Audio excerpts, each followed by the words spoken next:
And Nearpod is one of my favorite new discoveries, basically, for new ed tech stuff to kind of play around with. And why I like Nearpod so much is it's basically like an interactive packet of work that you can give your students, or interactive examples or lessons. And there's a lot of really fun things that you can do to make your lessons just so much more interactive, both either in the classroom or out of the classroom.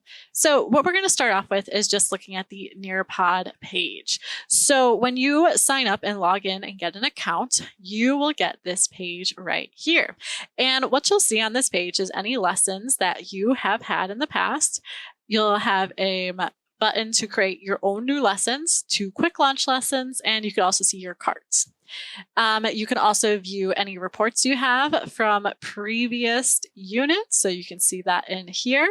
And then you can also go to the Nearpod Library.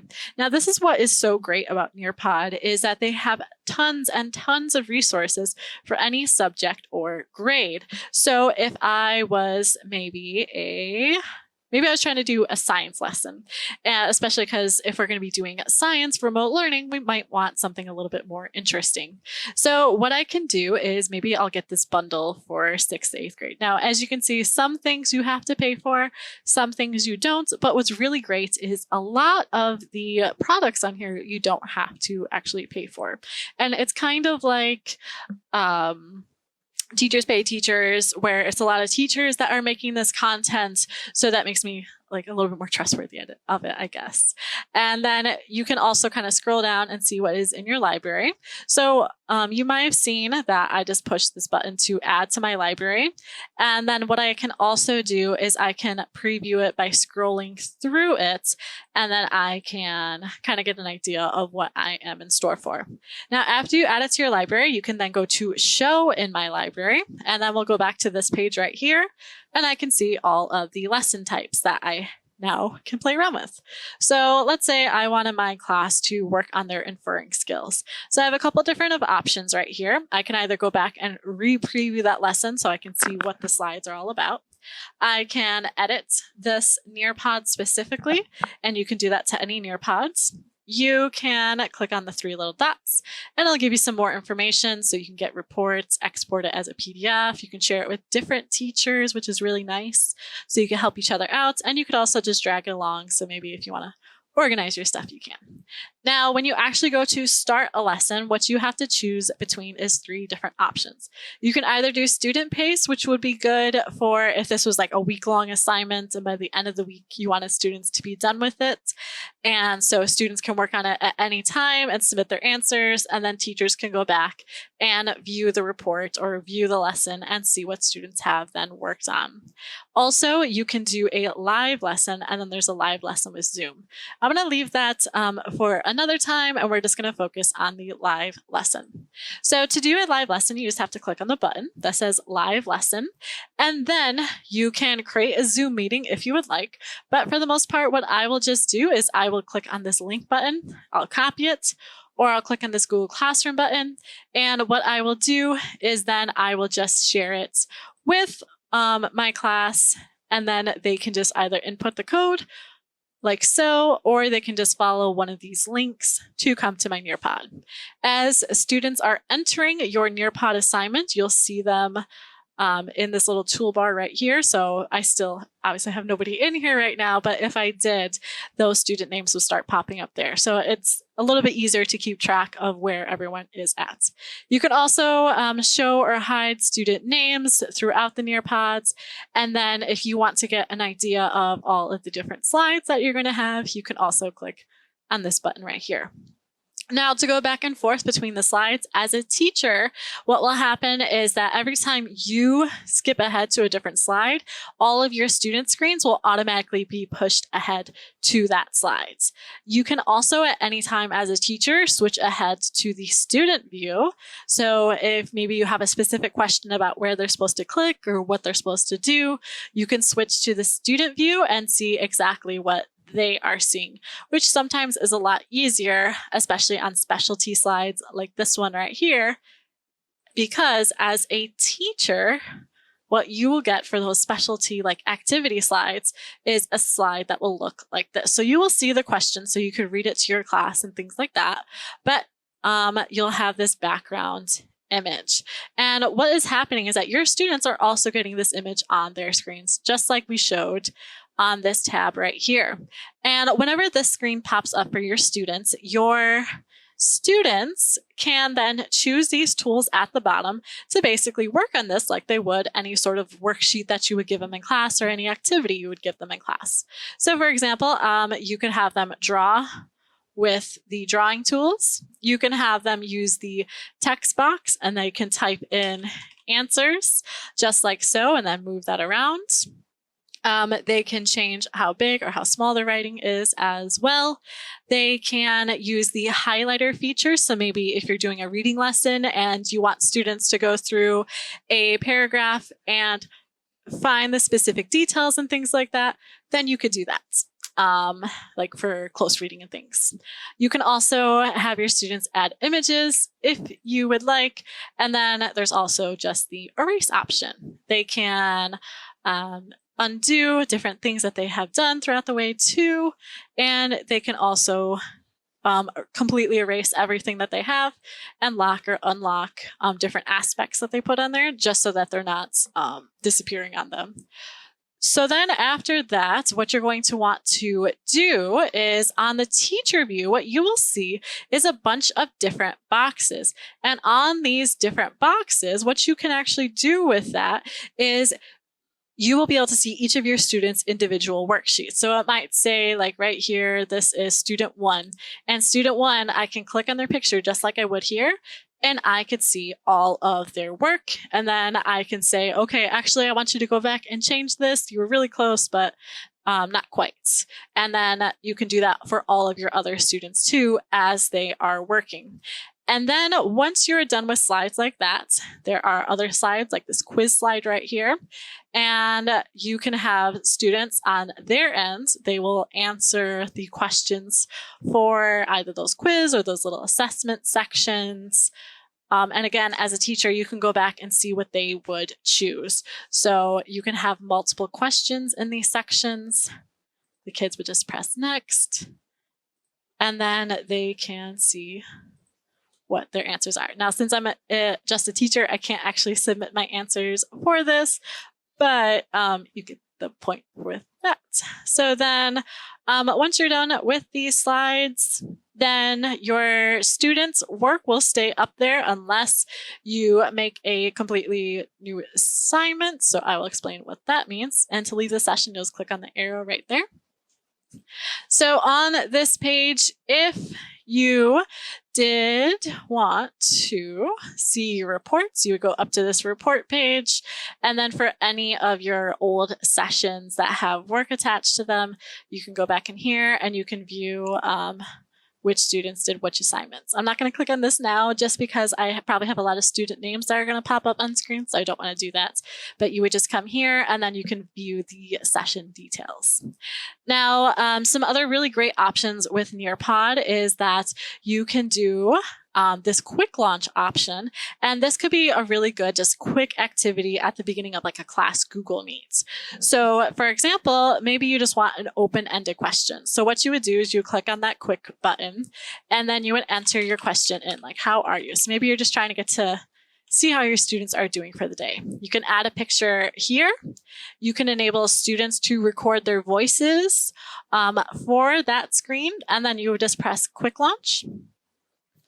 And then once this is popped up, just like before, you would just share either the links or the Google Classroom, or you would just tell your students to follow these instructions and then come to your Nearpod meeting. And then on their end, they would just have to answer this question for you. How are you doing? And that could just be like a quick little like bell ringer kind of assignment for the day. So they can either type out their answer or they can record their audio, which is really nice if you have students that are like ELL and they just want to record their audio instead of having to type it out. And then as a teacher, you would then just see all of your participation responses right here. And then that's it. And it's also nice because it will list the student names, and the students don't have to see this. The teacher could hide their screen or just be on the student view screen so that all the responses aren't being shared with everybody live if that's a problem.